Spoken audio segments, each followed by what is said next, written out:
우리 하나님은 예배를 받으시기에 합당하신 그런 하나님이십니다. 우리가 전지전능하신 하나님께 드리는 이 예배는 우리 인간이 할 수 있는 가장 소중하고 그리고 귀하고 그리고 위대한 행위다. 그렇게 항상 우리가 말씀을 합니다.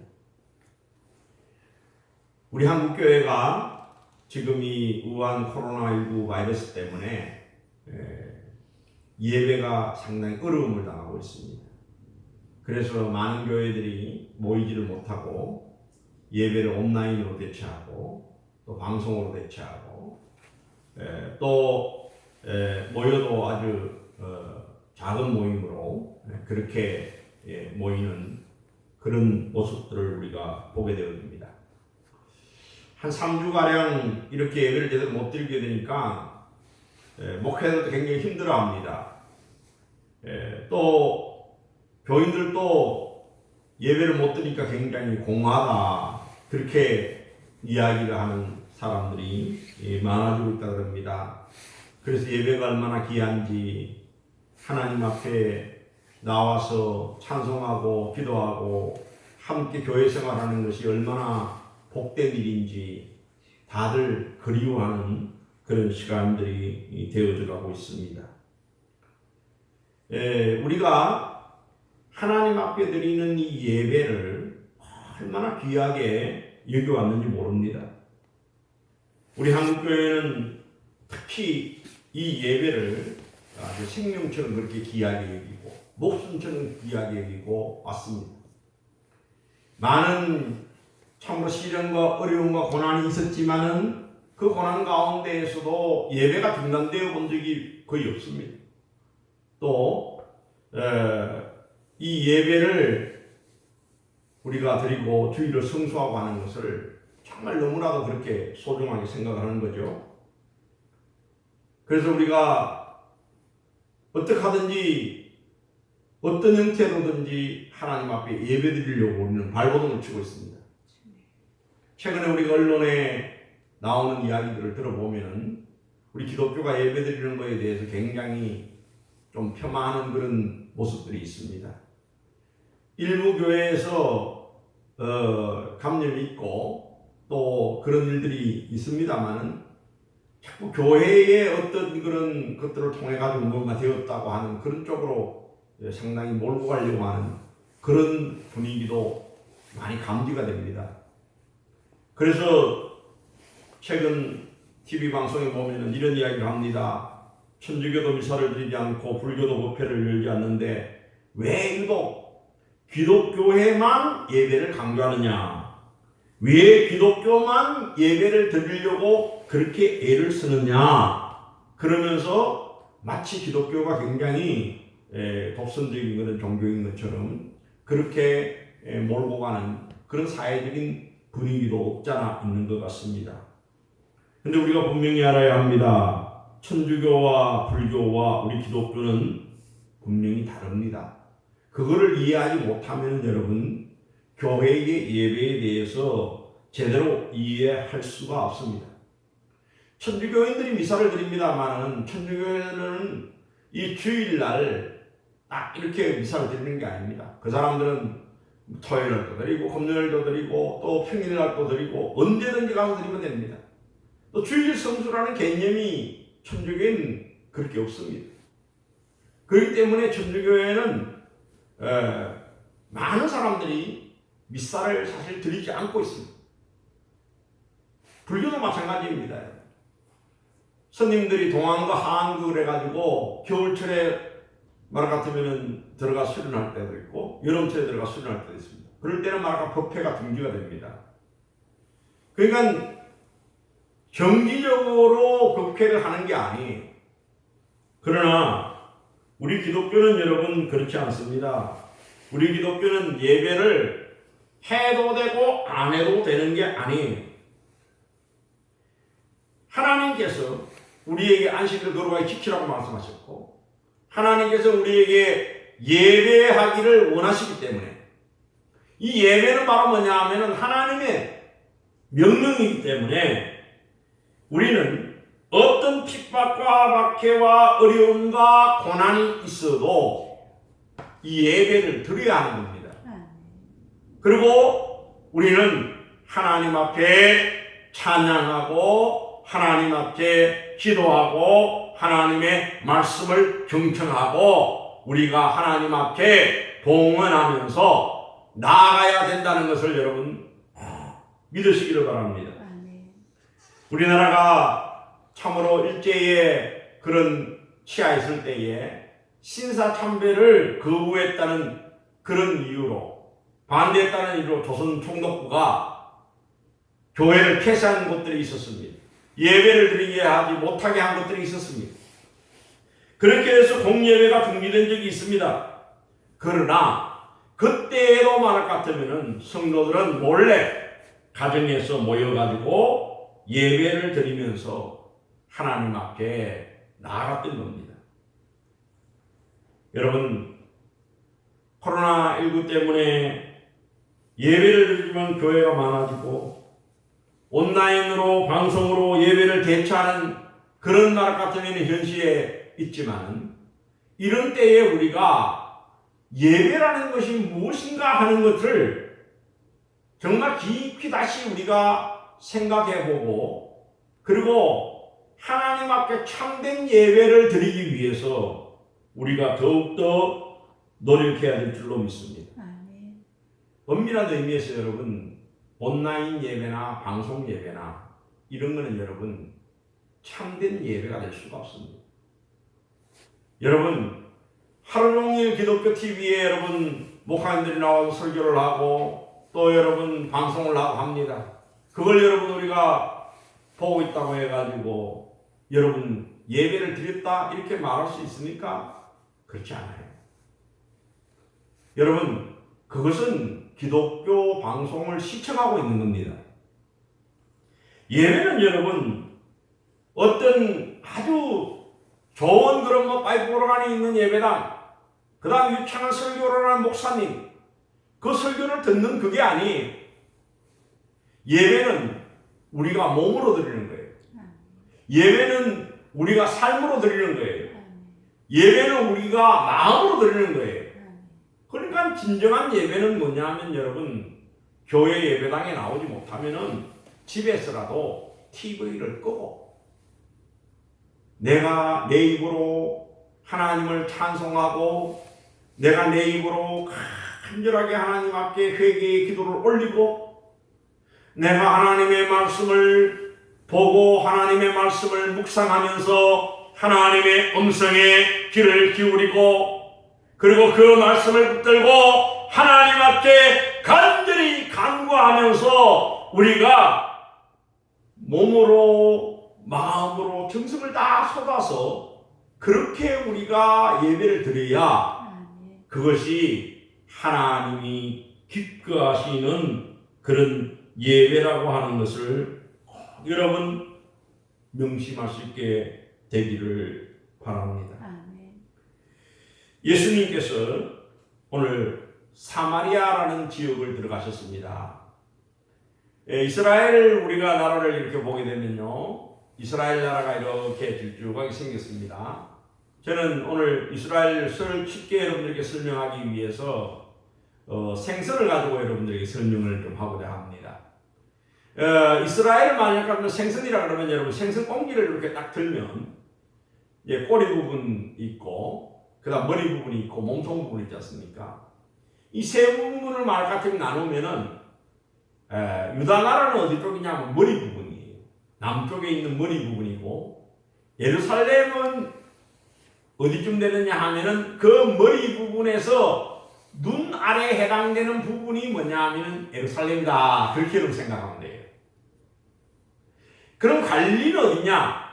예수님께서 활동하셨던 그 갈릴리는 저 북쪽 생선을 말하는 꼬리 부분에 해당되는 그런 것이에요. 그러니까 그 북쪽에 있는 갈릴리고 거기에 말할 것 갈릴리 호수가 있고 예수님께서 거기에 활동을 하셨습니다. 이 유대인들은 주로 어디에 사느냐 하면 여러분 남쪽 유다 나라에 살았습니다. 근데 유다 나라에 사는 사람들 중에 가난한 사람들이 저 북쪽 갈릴리 쪽으로 이주를 해가지고 갈릴리 호수 근처에 물도 풍부하고 거기에 농사짓기 좋고 여러 가지 환경들이 좋기 때문에 이주해서 사는 사람들이 있었어요. 그러면 몸통 부분은 뭐냐 하면은 그 부분을 우리는 사마리아라 그렇게 이야기를 합니다. 이 사마리아는 북이스라엘 나라의 수도입니다. 그러니까 북이스라엘 나라가 몸통이와 꼬리 부분이라고 한다면은 그 부분의 심장에 해당하는 부분이 이 사마리아라고 하는 수도입니다.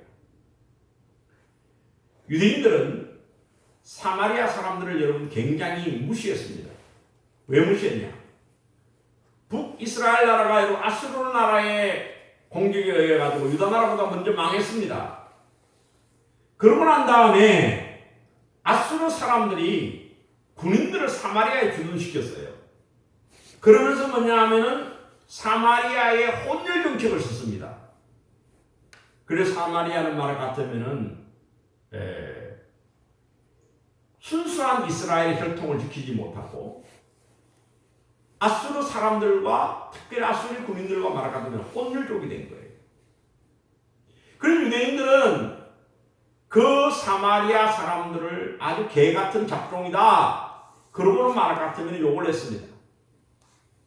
그래서 이 유대인들이 예루살렘에서부터 갈릴리로 갈 때에 사마리아 지역을 통과해 가면 훨씬 빨리 갈 수 있는데도 일부러 여러분 바닷길로 지중해 바닷길로 가든지 아니면 저기 바로 여리고로 해서 가든지 요단강을 이렇게 거쳐서 올라가든지 둘러서 가는 거예요. 근데 예수님께서는 그 유대인들이 그렇게 혐오하고 차별하는 사마리아 사람들이 사는 지역으로 들어가셨습니다. 그 말은 뭡니까? 예수님께서는 세상 사람들이 차별하고 혐오하는 죄인이고 잡종이고 쟤들은 혼혈족이고 쟤들은 말 같은 더러운 인간들이고 하는 그런 말 같으면은 편견과 차별의 벽을 깨뜨리시고 뛰어넘으셨다는 겁니다. 예수님께서는 여러분 유대인들만 구원하기 위해 오신 게 아니라 사마리아인도 이방인 모든 죄인도 다 구원하시기 위해서 이 세상에 오신 분입니다. 예수님께서 사마리아 땅을 지나가시다가 그 사마리아는 여러분 유명한 믿음의 조상인 야곱이 파놓은 우물이라고 하는 야곱의 우물이 있습니다. 그 세겜 지역에 사마리아의 세겜 지역에 그 야곱의 우물이 있는데 그 야곱의 우물이 아주 유명합니다. 예수님께서 게나세 사마리아를 통해 지나가시다가 목이 마르시고 지치시니까 우물가에 가서 씻었습니다. 우물가에 씻었는데 여러분 그때 누가 왔어요? 한 여인이 그 대낮 정오 시간에 여러분 우물가에 물을 기르기 위해서 온 거예요. 예수님께서 그 여인을 향해 말했습니다. 내가 목마르니 나에게 물을 좀 다오. 그렇게 이야기했습니다. 그 여인이 말합니다. 당신은 뭐 하니까 유대인인데 우리 유대인들은 사마리아 사람하고 상종을 하지 않는데 어떻게 당신이 나에게 물을 좀 달라 그럽니까? 그렇게 이야기를 했어요. 예수님께서 그 여인에게 말했습니다. 당신이 만일 내가 누구인 줄 알았더라면 나에게 오히려 물을 좀 달라고 그렇게 말했을 것이다. 그렇게 말 같으면 이야기를 했어요. 그러니까 이 여인이 말합니다. 부하니까 물을 기를 그릇도 없는데 어떻게 나에게 물을 준다고 하십니까? 그랬어요? 그 예수님께서 말씀하십니다. 너희들이 주는 물은 먹으면 다시 목마르지만 내가 너희에게 주는 물은 한번 먹으면 영원히 목마르지 않는 생수가 그 배에서 흘러넘치는 그런 말 같으면 물이다. 그렇게 말씀하셨어요. 여러분 예수님이 말씀하는 이 물은 뭘까요? 이 생수는 뭘까요? 여러분 우리가 몸이 물을 마셔야 하지 않습니까? 우리 몸의 많은 퍼센트가 물로 이루어져 있습니다. 그렇기 때문에 우리가 여러분 물을 마시지 않고는 우리의 건강을 유지할 수가 없어요. 또 또 우리의 생명을 유지할 수가 없어요. 그래서 여러분 우리가 좋은 생수를 마시는 것이 건강에 굉장히 중요합니다. 그와 마찬가지로 우리의 영혼도 여러분 생수가 필요한 거예요. 그 영혼의 생수가 바로 뭡니까? 하나님의 말씀이에요. 하나님의 말씀이 뭡니까? 예수 그리스도가 하나님의 말씀이에요. 성령님께서 우리에게 감동 감화하심으로 하나님의 말씀을 통하여 우리가 예수님을 만나게 되고, 예수님을 만남으로 말미암아 우리가 하나님의 자녀가 되고, 예수님을 믿음으로 말미암아 우리 삶 속에서 영원히 솟아나는 그런 성령님의 은혜와 능력을 체험하게 되는, 그것이 바로 뭐냐 하면 예수님이 우리에게 주시는 영혼의 생수입니다. 그것을 말할 것 같으면 받아 마시기를 주님께서 원하신 거죠. 그러니까 이 여인이 말합니다. 주님, 그런 물을 나에게 주세요. 그래서 내가 이 우물에 물을 기르러 오지 않도록 그렇게 해주세요. 여러분, 아낙네들이 여러분 공동물에 우물을 기르러 올 때 언제 옵니까? 주로 아침이나 저녁에 오지는 거죠. 왜 아침이나 저녁으로 옵니까? 아침과 저녁에 밥을 해야 되니까 물을 기르러 오지요. 그러고 말할 것 같으면 이 중동 지역은 특별히 대낮에는 여러분 장렬하는 태양 때문에 너무 뜨겁습니다. 그렇기 때문에 아무도 여러분이 우물가에 나오지 않는 거예요. 근데 이 여인이 여러분 왜 다른 사람들이 오지 않는 그 시간에 여러분 우물가에 왔을까요? 그건 바로 뭐냐면 사람의 눈을 피해서 온 거예요. 사람들이 말 같으면 손가락질하고 비난하고 하니까 또 뒷담화 까고 하니까, 그러니까 말하면 그게 싫어서 이 여인은 사람이 없는 그 시간에 물을 길러러 오는데, 이 물을 기르지 않고 자기가 말 같으면 그 물을 마실 수 있다가 얼마나 좋을까 그렇게 생각하는 거예요. 그 예수님께서 이 여인에게 말했습니다. 가서 내 남편도 불러오느라 그랬어요. 내 남편을 불러오느라 그러니까 이 여인이 뭐라고 대답했습니까? 나는 남편이 없습니다 그랬어요. 그러니까 예수님께서 내가 남편이 없다는 말이 옳도다, 너에게 이미 남편 5이 있었지 않느냐? 이 여인이 여러분 참 팔자가 지구한 여인이에요. 네? 이 남자 저 남자 저 남자 저 남자 거쳐가지고 5 남자를 거쳐서 왔는데, 지금도 같이 사는 남자가 말 같으면은 자기 남자가 아니라 다른 여자의 남자를 빼앗아서 살고 있는 그런 지금 말하는 거예요. 그러니까 예수님께서 너에게 남편 5 있고 지금 있는 자도 내 남편이 아니니 내 말이 참되도다 그랬어요. 그러니까 이 여인이 말 같으면은 예수님께서 자기의 모든 과거를 아시고 계시는 걸 보고는 당신이야말로 진짜 선지자로서이다 그랬어요. 그러면서 이 여인이 굉장히 중요한 그런 신학적인 질문을 합니다.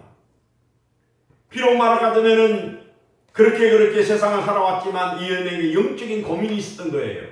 그 영적인 고민이 뭐냐 하면은 사마리아 사람들은 여러분 그 사마리아에 그리심산이라는 산이 있어요. 그 그리심산에다가 성전을 지어놓고 거기에서 예배를 드려야 된다. 그래가지고 사마리아 사람들은 그리심산에서 예배를 드립니다. 유대인들은 어디서 예배를 드립니까? 예루살렘 성전에서 예배를 드립니다. 그러니까 유대인들은 예루살렘 성전에서 예배를 드려야 된다 그러고, 우리 조상들은 사마리아 사람들은 말할 것 같으면은 그리심산에서 예배를 드려야 된다는데, 과연 어디에서 드리는 예배가 참으로 하나님이 기뻐하시는 예배입니까? 이렇게 질문했어요. 그랬더니만 예수님께서 이렇게 말씀합니다. 너희는 알지 못하는 것을 예배하고 우리는 아는 것을 예배하노니 구원이 유대인에게서 납니다. 유대인들의 신앙이 성경의 정통적인 그런 신앙이다. 그런 이야기죠. 그러면서 예수님께서 말씀하십니다. 아버지께 참되게 예배하는 자들은 영과 진리로 예배할 때가 오나니 곧 이때라. 아버지께서는 자기에게 이렇게 예배하는 자들을 찾으시느니라. 이렇게 말씀하셨어요. 아버지께 예배하는 자들은 뭐라고요? 참되게 예배하는 그 때가 온다. 영과 진리로 예배하는 자를 하나님 찾으신다 그랬어요. 여러분, 여기에서 우리가 눈여겨봐야 될 게 있습니다. 우리가 구약 성경과 신약 성경 전체를 통틀어 봐도요, 하나님께 아버지라는 그런 호칭으로 불러부른 예수님밖에 없어요. 구약 성경에 위대한 믿음의 선진들이 있고 많은 마라카토의 선지자들과 예언자들이 있지만 그들이 여러분 한 분도 주님이라고 불렀지 하나님을 아버지라고 부르는 분은 없어요. 지금도 유대인들은 여러분 하나님 아버지라고 부를 수가 없습니다. 예수님은 그런데 하나님을 뭐라고 불렀어요? 아버지라고 부르신 거예요. 아버지께 예배하는, 참되게 예배하는 자들은 영과 진리로 예배할 때가 오나니 그렇게 이야기했습니다. 예수님이 하신 말씀은 바로 뭐냐 하면은 예배는 장소가 중요한 게 아니야. 예배는 예루살렘 성전에서 드리나 그리심산에서 드리냐 이 산에서 드리냐 저 산에서 드리냐, 예배는 장소가 중요한 게 아니야. 장소보다도 더 중요한 게 있어. 그게 바로 뭐냐? 예배의 대상이야. 여러분, 우리 예배의 대상이 가장 중요한 줄 아시길 바랍니다. 그 예배의 대상이 누구냐고요? 아버지 하나님이라는 겁니다. 여러분, 우리가 예수님을 영접하고 예수님을 믿으면 뭐가 됩니까? 하나님의 자녀가 됩니다. 우리가 하나님의 자녀가 되기 때문에 우리가 예수님을 통하여 우리가 하나님의 그런 자녀의 영을 받았기 때문에 우리도 예수님을 믿음으로 하나님을 아버지라 부를 수 있는 자가 된 거예요. 이것은 여러분 성령님이 감동감하시고 진리의 말씀이 우리에게 임했기 때문에 우리가 하나님을 아버지라 부르고 아버지 하나님께 영과 진리로 예배할 수 있게 되었다는 것을 분명하게 아실 수 있게 되기를 바랍니다. 그래서 하나님께 아버지께서는 자기에게 이렇게 예배하는 자를 찾으신다는 겁니다. 예루살렘 성전, 그리심산 이런 장소가 아니라 참 하나님 아버지에게 영과 진리로 예배하는 자를 하나님께서 찾으십니다. 하나님은 영이시니 예배하는 자가 영과 진리로 예배할지니라. 그렇게 분명하게 말씀하고 계시는 것을 우리가 보게 됩니다. 우리 하나님은 여러분 영이십니다. 영이시라는 것은 바로 뭐냐 하면은 하나님은 어떤 물체가 아니라는 거예요. 하나님은 어떤 물건이 아니라는 겁니다. 하나님은 어떤 사람과 같은 그런 존재가 아니라는 겁니다. 하나님은 우리의 눈에 보이지 않아요. 그렇기 때문에 하나님은 여러분 무소부재하십니다. 무소부재한다는 건 하나님이 계시지 않는 곳이 없어요. 그렇기 때문에 예배는 여러분 우리가 꼭 예배당에 와서만 드릴 수 있는 게 아니라 예배는 가정에서 드릴 수도 있고 직장에서 드릴 수도 있고 우리가 길가에 드릴 수도 있고 야외에서 드릴 수도 있고 어디에서든지 우리는 아버지 하나님께 예배할 수 있다는 것을 여러분 아시기를 바랍니다. 우리가 여러분 다 예배당에 나와서 목사님의 설교를 듣고 그리고 하나님을 찬양하고 기도하고 예배하면 여러분 좋죠. 그러나 말하자면 그런 상황이 되지 못한다 할지라도 우리는 예배를 중단하거나 예배를 포기할 수 없다는 겁니다. 하나님께 예배해야 한다는 겁니다. 왜? 우리 하나님은 영이시기 때문에 우리 하나님은 진리이시기 때문에 예배를 드릴 수 있는 거예요. 여러분 천주교는요 성당 문을 닫으면 미사를 못 드립니다. 또 천주교는 신부가 없으면 예배를 못 드려요. 미사를 못 드립니다. 또 천주교는 여러분 뭐가 있어야 됩니까? 영성체가 있어야 돼요. 영성체라는 건 바로 뭐냐 하면은 성만 찬하는 떡과 포도주가 있어야 돼요. 그래서 성당에 보면 영성체를 모시는 곳이 있어요. 그게 바로 신부님이 가서 바로 절을 합니다. 어떤 의미에 보면 영성체가 하나의 우상이 되어 있어요. 가톨릭에서. 그래서 지금 가톨릭 교회는 여러분 미사를 중단했습니다. 할 수가 없어요. 왜? 성당에서 드리지 않는 예배는 미사는 미사가 아닙니다. 신부가 집례하지 않은 미사가 아니에요. 영성체가 없으면 안 되는 거예요. 불교는 여러분 그 법회를 여러분 성님이 없이 할 수 있습니까? 없습니까? 못하는 거예요. 또 예불을 할 때 여러분 불상이 없이 예불을 할 수 있나요? 없나요? 불상이 없이 예불을 못하는 거예요. 그러니까 말할 것 같으면 불상을 갖다 놓고 예불을 해야 돼. 이게 어떻게 보면 우상숭배가 되는 거예요. 우상숭배. 근데 우리 기독교는 여러분 목사가 없다고 해서 예배를 못 드립니까? 아니에요. 목사가 없어도 예배를 드릴 수 있어요. 예배당에 못 와도 예배를 드릴 수 있어요. 하나님은 영이시기 때문에 하나님의 말씀으로 우리가 하나님 앞에 나갈 수 있는 거예요. 예수님을 믿음으로 우리가 나갈 수 있는 거예요. 그러니까 여러분 우리 기독교는 예배를 포기하지 못하는 거예요. 예배를 중지하지 못하는 거예요. 어떤 형태로든지 우리는 말할 것 같으면 하나님 앞에 예배드리고 하나님 앞에 나아가야 될 줄로 믿습니다. 우리 하나님은 여러분 예배를 받으시기에 합당하신 분이신 줄로 분명히 믿으시길 바랍니다. 참된 예배는 여러분 어떤 예배냐? 여러분 우리 기독교의 예배는 이 애식이나 애전을 예배라고 그렇게 이야기를 합니다만 이게 전부가 아니에요. 우리가 로마서 12장 1절 2절 말씀에 보게 되면은 거기에 분명히 우리에게 말씀하고 있습니다. 하나님께서 우리에게 원하시는 제사는 어떤 제사냐? 하나님께서는 우리가 참으로 너희 몸을 하나님이 기뻐하시는 산제물로 드리라. 이는 너희가 드릴 영적인 예배다. 그렇게 분명히 말씀하고 있어요. 주일날 예배당에 와가지고 우리 형식적으로 습관적으로 그렇게 예배를 드리는데 우리의 삶의 모습은 전혀 세상과 구별되지 못하고 욕심부리고 이기적이고 탐욕적이고 말 같으면은 경쟁적이고 그런 말 같으면 기복적인 그런 모습으로 우리가 살아간다고 한다면은 그건 바로 뭐냐 하면은 하나님 기뻐하시는 그런 예배가 되지 못하는 거예요. 우리 기독교의 예배는 여러분 애전으로서의 예배이지만 또한 뭐예요? 삶으로서의 예배를 우리는 하나님께 드려야 한다는 겁니다. 곧 우리는 바로 뭐냐 하면 하나님의 말씀을 순종하고 그 예수님의 사랑을 이 세상 속에서 실천하면서 그렇게 살아야 그 사람이 진정한 예배자고 참된 예배를 드리는 사람이다 하는 그 말씀입니다. 여러분 우리가 지금 한국교회가 온전히 예배를 드릴 수 없는 그런 상황을 증명해서 우리 자신들을 한번 겸손히 하나님 앞에 내려놓고 한번 우리 자신들을 반성해 보아야 될 줄로 믿습니다.